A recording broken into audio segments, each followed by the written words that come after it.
বন্ধুরা চলে আসলাম। এই দেখো আমার ছেলে শিখিয়ে দিল আমাকে, বুঝেছো? এই যে কি এটা ব্লুটুথ, মানে অফ করা আর অন করা শিখিয়ে দিল। দেখো কি সুন্দর। আমি তো কিছুই পারি না ফোনে, সব আমার ছেলে শিখিয়ে দেয় আমাকে। তা চলো আজকে কি রান্না করছি দেখাই। এই দেখো পাট শাক কেটে নিয়েছি, এই পাট শাক রান্না করবো। আর এই দেখো তোমরা কেউ খাও এরকম পাকা পটল? এই দেখো পাকা পটলগুলো এই দেখো এইভাবে করে ছাড়িয়ে নিয়েছি, ছাড়িয়ে এই দেখো ওর ভিতর থেকে শাঁসগুলো সব বের করে নিয়েছি। এই পাকা পটল আজকে রান্না করবো। এই দেখো এইভাবে করে দুই মাথা কেটে এই মাঝখান দিয়ে করে ফালি দিয়ে এর ভিতরে যে দানাগুলো আছে দানাগুলো এরকম করে ফেলে দিয়ে তারপরে এর ভিতরের থেকে যে শাঁসগুলো আছে এই দেখো শাঁসগুলো নিয়ে নিলাম।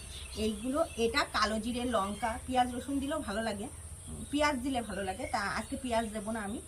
তা কালো জিরে আর লঙ্কা দিয়ে এটাকে বেশ ভাজবো। হেভি লাগে খেতে, বুঝেছো? পটল আসলে পটল আমার ফেভারিট জিনিস, যাই রান্না করি না কেন সেটাই আমার কাছে খুব ভালো লাগে। তা আজকে এটাই রান্না করবো, বুঝেছো?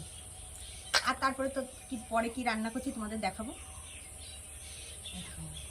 অনেক দিন ধরে পাকা পটল খেতে ইচ্ছা হচ্ছিল, তাই বলেছিলাম যে পাকা পটল নিয়ে এসো। তাই দেখো পাকা পটল এইভাবে করে শাঁসটা সত্যি খুব মানে খুব টেস্টি খাবার এটা। তোমরা কারা কারা এরকম পাকা পটল খাও আমাকে কমেন্ট করে জানিও। টাটা।